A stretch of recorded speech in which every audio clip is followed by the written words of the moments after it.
today? Oh, I will probably actually make another one of these 2 wall hooks. So I just finished. Has anybody actually seen me make one of these already, or are you all new? No, it's not this way. Okay, here we go. Because I You can just sit made up one. front, Jake, will you? So this is Right what over I'm there. making. So this is, I believe, 3/8. Yes, I believe this is 3/8 round bar.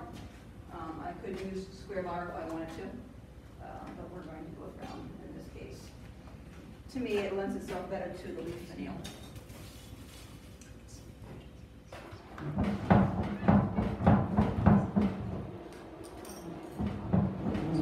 So it's getting hot. See how it's getting hot? How much time did you feel like? Feel free to ask questions whenever. If I don't hear you, I mean, the air is literally going in my ear, or if I'm hammering, I can't hear you too clearly. So if I can't hear you, just give me a second and then ask again. But feel free to ask questions. See how the air makes it really hot?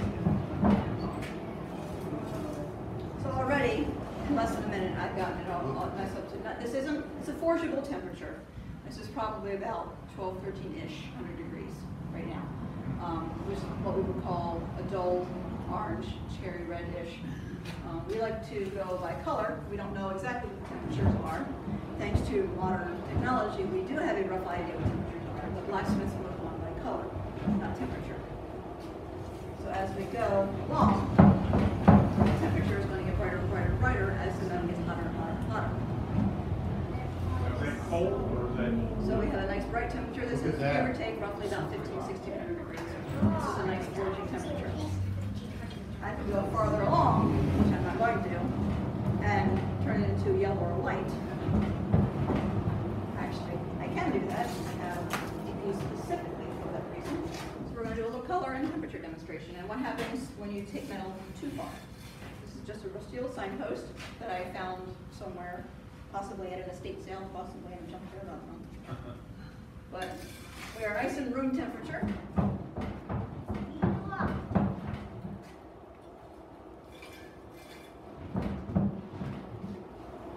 I can actually roughly gauge what color the metal is going to be by the color of the fire inside here.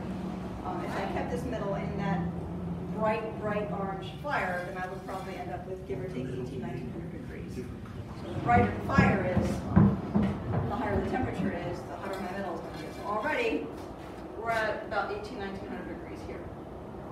That's a very nice forging temperature. It's going to move very easily. But I'm going to show you what happens when you take it a little bit too far. You guys are going to like it, but we don't because it ruins the metal. There's a very fine line between being able to weld in this fire and burning up your metal. You can actually see a little hint of sparks coming out. I'm already taking it too far. That shouldn't happen. That actually is roughly the temperature you would need to weld 2 pieces of metal together if they're the exact same color and temperature. What that unfortunately does is forces the little bit of carbon that's inside this steel to come flying out again. Carbon can't handle high heat like pure iron can. So those sparks are actually carbon flying out of this metal, turning it back into iron. But it also makes it very brittle and very ugly looking. It actually ends up with a liquid layer that cools down and gets kind of burbly and yucky. So this piece right here is now a little bit more liquid and not something I'm going to work with because that burbliness, I could hammer it, but that burbliness is just going to continue to hammer inside the metal and it's just going to look ugly. So this particular piece I'd have to cut off and start over again. If you want to weld with the metal, then you need to go just before or just as it's starting to sparkle a little tiny bit because that's your liquid layer on the outside of the metal and you can fuse 2 pieces of metal in this fire. That's how we weld things in here before electricity. Rule number 1 in a blacksmith shop, never trust metal in a blacksmith shop because even though this metal looks cool, if I hadn't dipped it in the fire or into the water and left it cool naturally, even though it looks this color, it could still be 800 degrees. Hotter than any of your ovens at home. So now that we know what color I'm not supposed to do with it, we're going to stay within the proper color range. And all that heat I had up here has now traveled all the way down this bar, and right where I'm holding is actually warm from having all that heat up in there. So we have to pay attention to how long we leave our metal in the fire because heat travels. That's why we like to have relatively long pieces of metal to work with, so that way we have nice long handles to hold on to. Or we use tongs. Did they wear gloves? Some people choose to, some people choose not to. For me, it is a safety issue.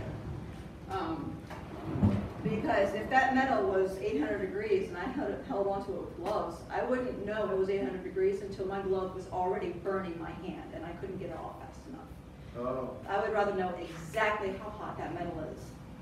I would rather feel the heat before I touch it than pick it up and find out after the fact that it's already burning a line into my hand. So for me personally, it's a safety issue. Some smiths choose to wear gloves. If I'm chiseling a large piece of metal and I only have a hand chisel, yes, I'll use a glove to protect my hand from the hot metal. But even then, my glove's going to burn my hand pretty quickly. They have their place, but for me, generally speaking, I choose not to use gloves for safety issues. You can see the sparks now coming out. That's not from this metal because it's nowhere near temperature. That's actually from the little bits of molten metal that are now left over in that fire that are just going to puddle down to the bottom and make a mess. Is this the original brick floor? I don't think It looks so. pretty old. I mean, it could be 100 or so years old. It's hard to say, but the original depth of this building is less than half of what it was. So you're actually sitting where the back wall would have been in this original shop. It was added on to at a later time period, and then eventually this was turned into a residence, and then when the museum took it, it was turned back into a blacksmith shop. This was a residence? Yes. Yep, and that's what happens when I talk too much, is I get a little bit too burly. But that should be fine.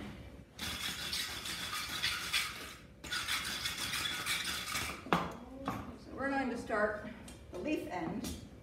I'm doing what's called drawing out. I'm creating a taper.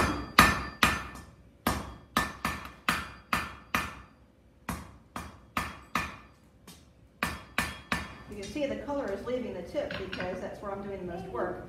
The anvil and the hammer are absorbing all that heat out of it. So the cooler it gets, the darker it gets, the harder the metal is getting, and it's not going to move very efficiently anymore.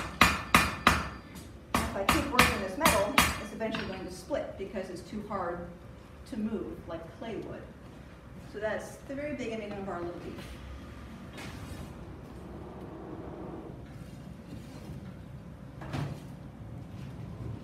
So the next step is to decide how big I want the leaf. And if I do it this way, it would be a really long leaf, more like a feather. If I make it short, it's going to be a nice small leaf. So I have to create a bottleneck to define where that leaf is going to be.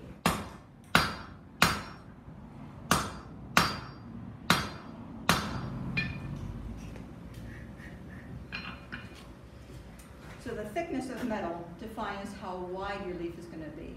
Where you chop off the bottleneck defines how long you're going to want to be. So now we're going to take the stem back a little bit. I'm going to switch to the horn, because the horn is actually going to give me length more efficiently than using the flat part of the handle.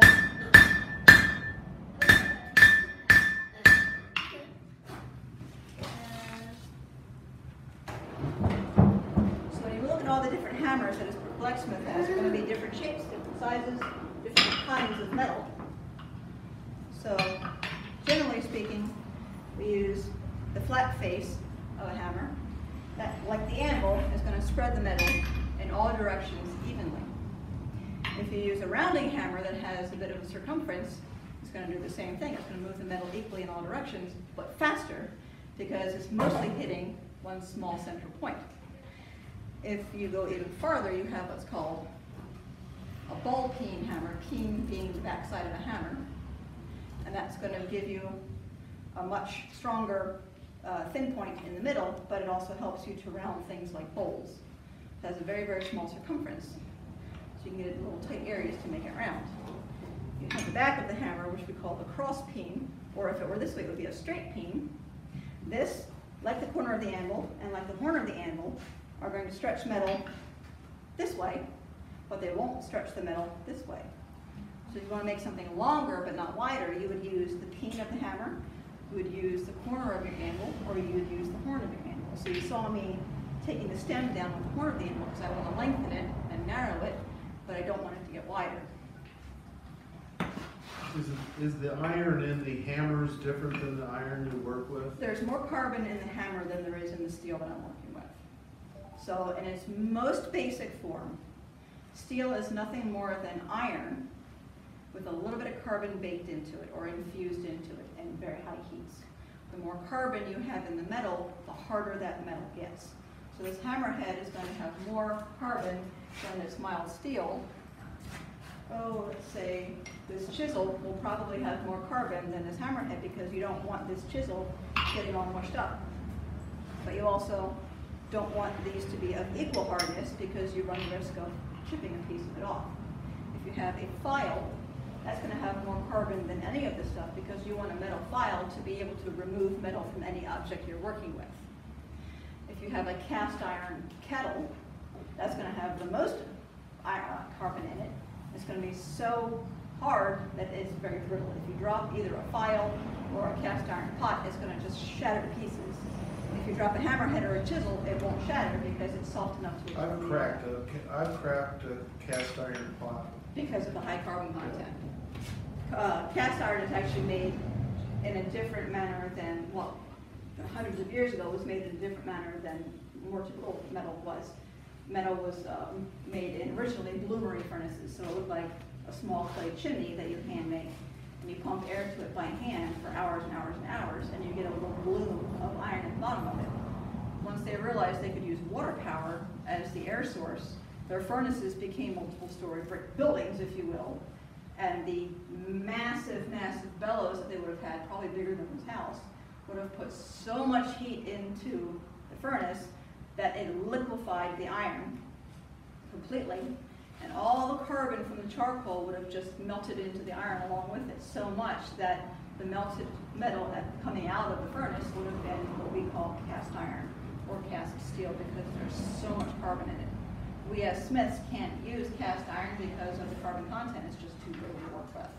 So you have to gradually refine or remove, like you saw the sparks, remove some of that carbon from the metal in order for us to be able to safely work it.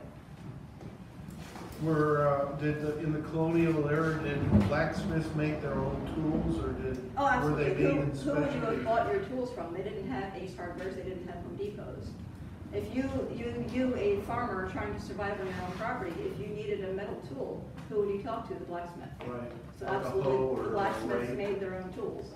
If you're a childhood apprentice, all of you would have been apprenticed to a blacksmith for 6 or 7, 8 years. You would be living with that blacksmith. They would be educating you, they would be clothing you, they would be feeding you, they would be teaching you skills to survive. You, over your 6 or 8 years of being an apprentice, would actually learn how to make your own tools that you would use when you become a journeyman and you journey off to build your own, build your own shop, build your experience. So part of the apprenticeship program is making your own tools in whatever field you're learning in.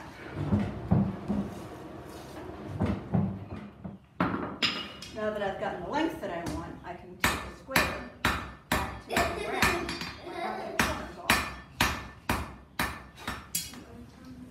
So we're pretty much round again.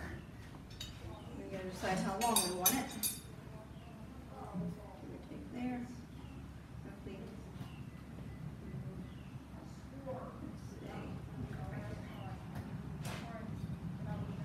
So obviously I don't want to hold it this long, so now I have to cut the metal to the length that I want it. This is soapstone that I use. Technically it is a stone, but it is very soft, though we use it like chalk. But once I get the metal orange, I'm not going to be able to see that line anymore, so I'm going to make a dent. So I can tell when the metal's hot where I need to take it to.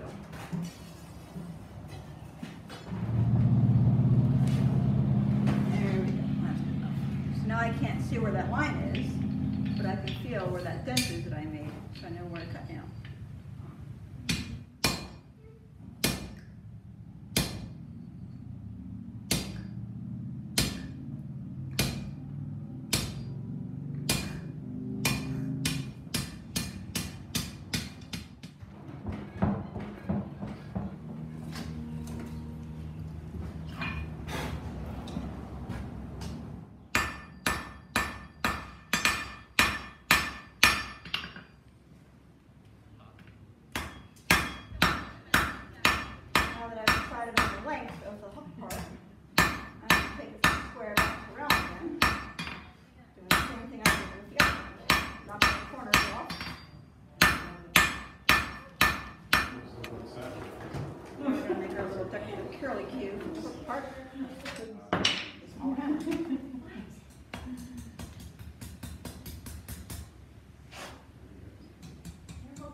cue. So to protect the little curly cue I made, I'm going to cool it. So I'm going to end up hitting it to make. Same way.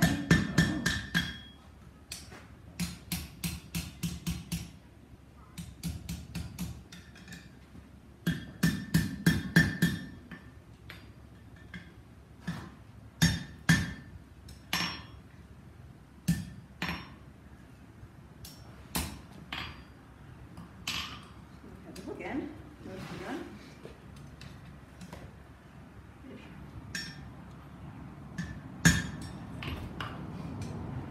So back to the leaf end. Turn up. I think I mentioned earlier the different shapes of the hammers. If I want to spread my leaf out nice and wide, I could use the flat face of the hammer, but I think it will be a little bit more efficient if I use a rounding hammer. We'll use that to make our leaf.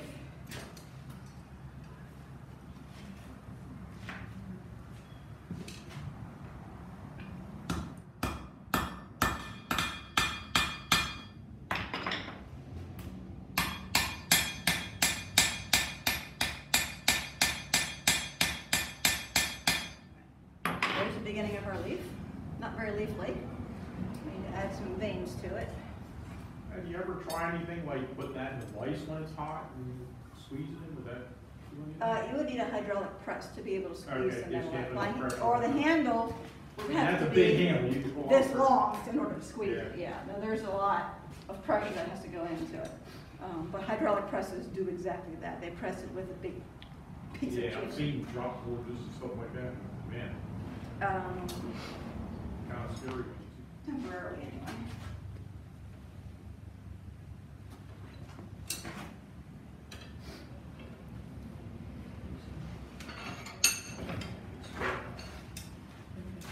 And that will allow me. And what were you trying to do? Make it 90 degrees?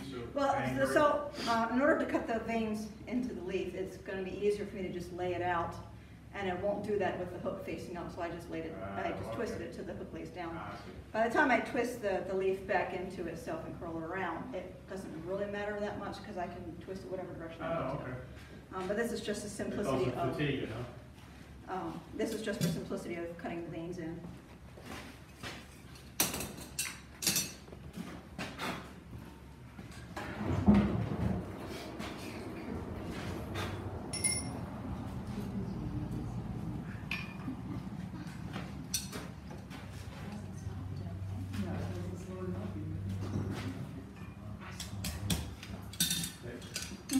What I think that.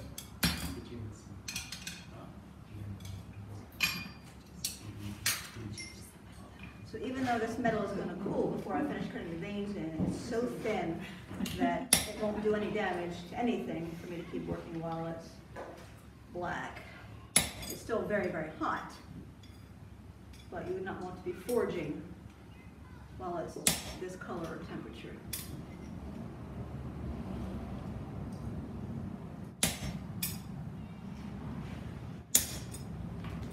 And are you putting that many cuts in it, or just making a peak with that? No, I'm not cutting it. I'm actually Well, I know, just but making, you're cutting into it. cutting it. Yeah, I'm making indentations for the Right. veins. What I'm saying, are you hitting it in the same location multiple times? No, to make it one deeper? hit bite, per. okay. Yeah, one hit per. So this is. Ooh, there we go. Okay, so this is what we have so far. A lot more leaf looking. The veins cut into it, but it's looking a little bit dead. So we need to give the leaf a little bit more life or some curl. You can do that with what's called a swedge block or a swage block. And you also use that, which is this bit of beast. It's about 50 pounds, give or take. Solid metal, very, very heavy. But if you look on all sides of it, they're all different shapes depending on what you want to do with it. So you can make ladles and spoons on this side.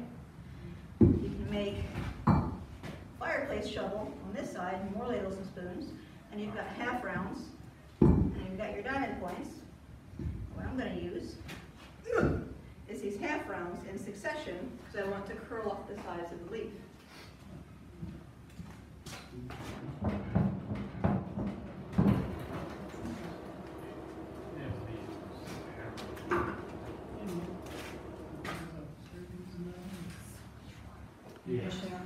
Yeah, this one thing, right? I think it'd be good to pour some kind of So we're gonna liquid start metal with the wide end. into water. Narrower and narrower.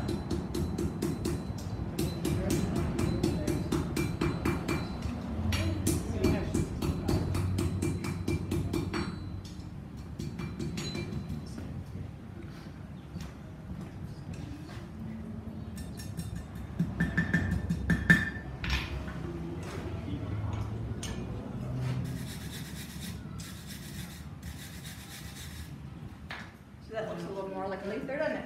Yeah. A little bit more life to it. Way more life to it. Yep. So the last two steps are to put the indentations in here where the screws are gonna go. So these two here. And then to curl the stem back around in on itself. So in this case, I actually do want to bend it back 90 so I can set it upright. Actually, I don't have to. I can do it this back. So I'm going to use what's called a hold fast. So this is my third hand for this. Since I need one hand for the hammer, one hand for the other hammer to make the indentation, that leaves me no hands to hold this upright. So I'll use what's called a hold fast, like a vise. That will be able to hold this piece in place. So I'm going to be using two hammers, one to hit the other. Technically, you don't want to do that because the hammers are of equal hardness and you run the risk of chipping one face of it and a little piece of it come bulleting out. However, if I use a brass hammer with a steel hammer, then the brass is going to be softer and a lot more safe because I'm using the rounded edge to create those indentations. So I'll hit the steel hammer with a brass hammer or rawhide or wood, and I won't damage this hammer or this hammer will be damaged because it's cheaper. But you don't want to hit two equally hardened objects together. Something's gonna give. Something will break off. There we go. So hopefully, hold fast, will hold. Oop. A little persnickety sometimes. But let's see.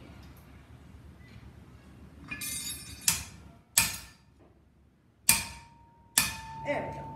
So now, this is my vise. It's not going anywhere. So I can use, where'd they go? That one and that one.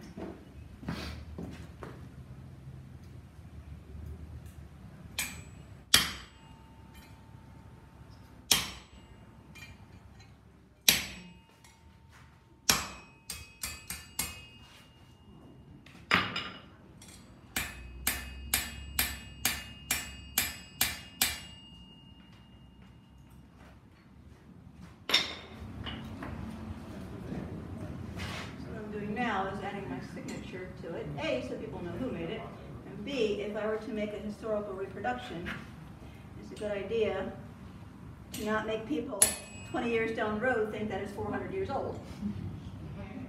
All right, last step.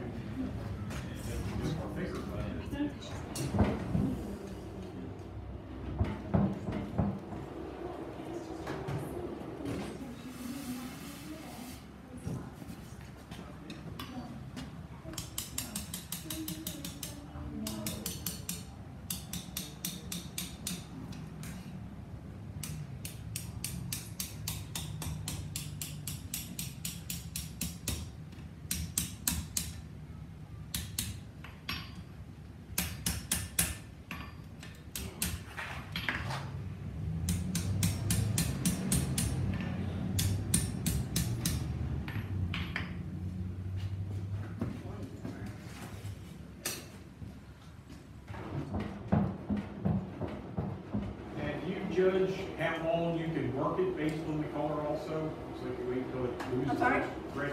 She can't hear you. How long you can work it? Okay, you were trying to bend that. And now Color you put it back dictates, in- yes, color dictates how long you can work it because of stability, of flexibility, Okay. mostly.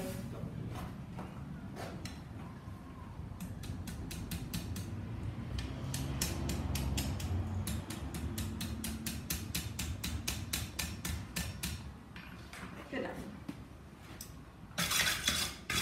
The duller the temperature, the harder the steel is getting, and the more brittle it is if you try to bend it. So you'll end up with cracks or breaks if you try to work it too cold.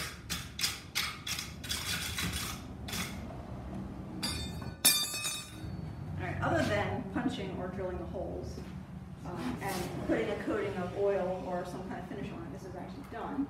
Is that what they used to do, keep it from rusting, oil? Oil, beeswax oil. Wax. Yeah. Nowadays we use canola or carnauba wax or beeswax, mineral oil. Boiled linseed oil is a very common one unless you want it for food. You can use also coconut oil if you really wanted to.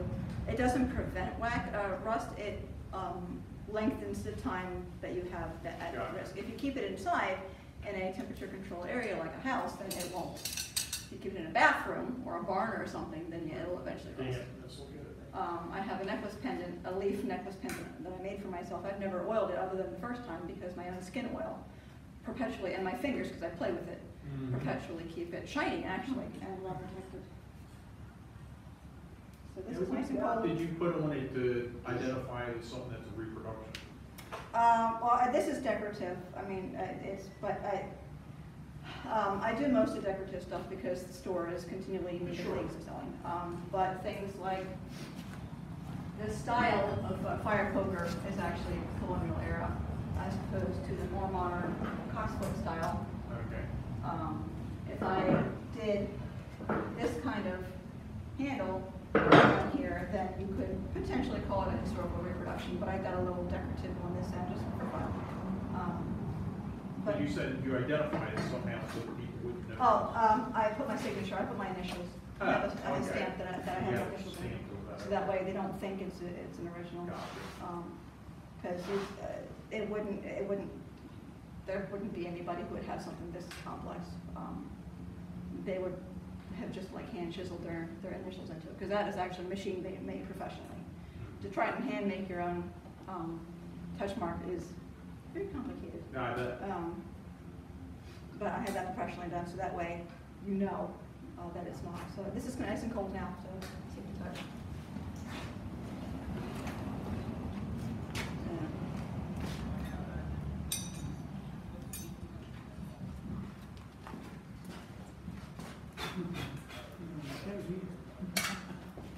Do you burn yourself often? Sorry?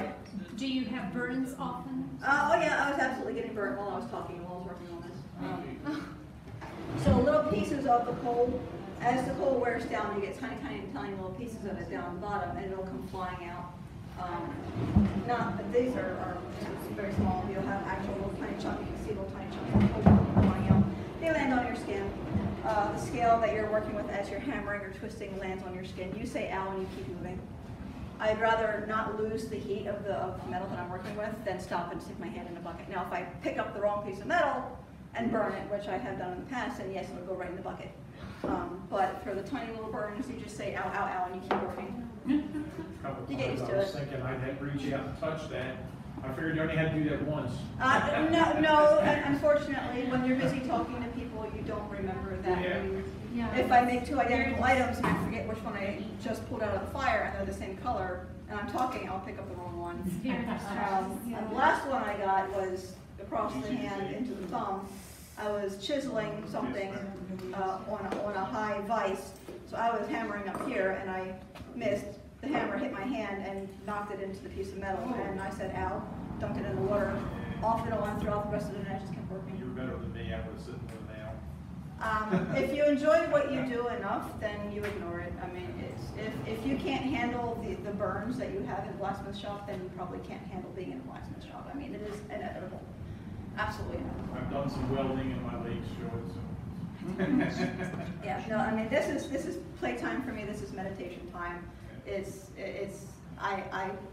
get used to it. Anytime you can make something with your hands, it's always a feel like you did something. Yeah, it's a lot of fun.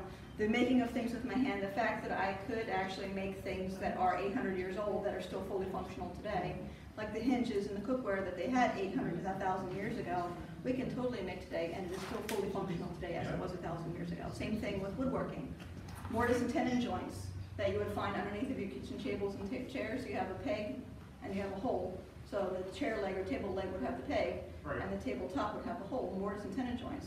If you look at ancient Roman hieroglyphs, you'll see pictures of woodworking, same thing.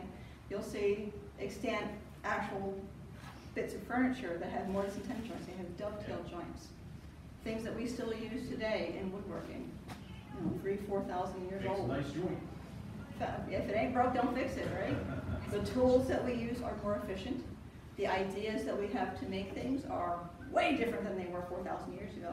But what we are doing with our hands and with the material we have hasn't changed much in 4,000 years, which I adore.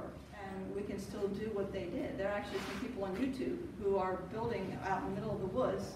There's, I think, a guy in Malaysia or the Philippines who has primitive life skills. He's teaching himself on YouTube. There's a guy in Eastern Europe who's doing the same thing. He does projects out in the woods, taking what he has in the woods, making water wheels from raw lumber that he cut himself, making, tools and things out of what they have in the woods. We can still do that today, and we can technically still live that way. And it's a fun, fascinating, beautiful connection that I have to ancestors that I can still share with people today. I love it. It's so much fun. Thanks so much. Yeah. Very informative and very fun to watch. Thank You you. appear to like what you're doing, so. Come back comes anytime. across. Yeah. There are 5 of us, so it changes, what day you come, who you see. And we when saw you see you it. last time. Yeah, moving that animal's gonna be something. No, I have a 75 pounder that I borrow. You have a 110 pounder, and they Yeah. are actually portable. Okay. Because they're so dense and small, you can actually hold it close to your body Really? area. I can carry his 110 pound, not too far, but I can carry his 110 pounder and Watch haul it your to toes. wherever. Yeah. So I'm actually in the market for a 50 to 80 pounder for me, because the one I'm using is borrowed, and it has literally 1 square inch of flat surface on it. The entire surface of it is nothing but chisel marks. Oh, wow. So Wow. I have been kind of looking around for a 55 to 80-ish pound one. They're not very easy to find. Awesome. And my 110 pounder is built before 1780, but it's in better shape than hers. Oh, wow. Yeah. Wow. Is that because it's harder steel or? No, No, whoever it's just- used it. Talked about it. Whoever used the one that I had used it for chiseling, and you do not do that. You do not chisel on, you can chisel to Not some through, extent, but yeah. you can't chisel through, because, it is nothing but chisel marks. This plate, what they call the chisel plate, is not hardened steel. This is for chiseling, you can see chisel marks here. But if you lose the flat surface of your anvil, you will never get a flat surface on your work ever Gotcha. again. It makes sense. Makes sense, yeah. So it behooves you to take good care of it. And most of the ones you find that are old are in horrible shape. Whole chunks of it are missing, and these corners actually should be a little sharper like this one. But over years, you hammer something, yeah, it's hardened steel, but it's eventually going to give over hundreds Oh, of you would years. think, yeah. So yes, What's the chain around it? to hold it in place so it doesn't fall on my foot. Also, so it doesn't vibrate. So this stump is actually driven into the ground several inches. So what you want is every ounce of power you put into this anvil, you want that energy, that vibration to go straight into the ground. You don't want anything vibrating, because you're losing energy, you're losing time, Makes sense. you're wasting time, fiddling around with something that's jumping Really around. solid, huh? You want it to be completely solid and go straight into the ground. That's why a lot of smiths will dig their stumps into the ground. They tie them down as absolutely best they can, so it doesn't wobble around and move. This is probably a 300-pound anvil, so it's not going anywhere anyway. But But yeah, you want it to, this is tied down by metal bars. Every anvil you look at anywhere is going to be tied down in some fashion, whether it's chains, nails bent over, bars like this. There's so many different ways of doing it. Just whatever pops into your head. I have my 75 pounder. It is wrapped around with chains with a screw-in tightening doohickey. I don't even know what they're called. So I can loosen it up as I need to separate them to carry That's the the anvil. technical name for it is doohickey, I believe. Probably. You can call it doohickey, thingamajig. That works. Right? Yeah. I was fairly confused with one of the tools we were using. What is the brush? This or this. They're metal. So as you heat up metal, rust is iron oxide, oxygen.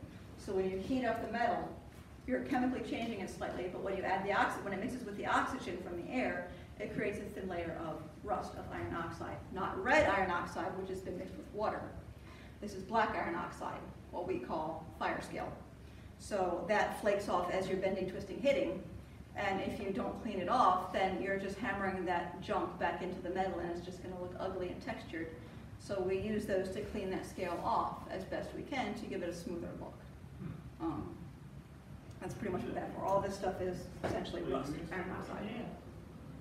This is going to be a little more efficient because it has much wider surface area, but if you need to get into little itty bitty places, then we can use this as well. Either one works well, but this one is a lot more aggressive. I kind of picked up on that, but when you had the one that you tried to demonstrate how you ruin it, you left it in too long, and you used that to get it off. You But can I didn't get it- understand later when you did. That answered it. You can, I mean, when you take it too far and you burn it, yeah, you can use that to get rid of it, but if you take it too far, then it's just, it is literally more brittle because you've changed the chemical structure Right, that of makes the metal. sense. So if you burn it that far, then your best bet is to just chop it off, or if it's thin enough, it'll actually fall off into the fire, Right. and you'll have permanent sparks coming out the rest of the day, and you don't know if it's your active piece or if it's leftover piece. So it behooves you to not burn your metal. That makes sense. So yeah, you can, I mean, if you take it that far, you can clean some of it off, but at that point, it's just too far gone. Sounds great. That's Thank why you I so said much. it's rusty Like I piece of said, it metal. seems like you enjoy your work, so. Love it, it's fun. Thank you so much. Thanks. You are very, very Good welcome. to see you again, Henry. See you in See y'all. September. Absolutely. See you in September, right.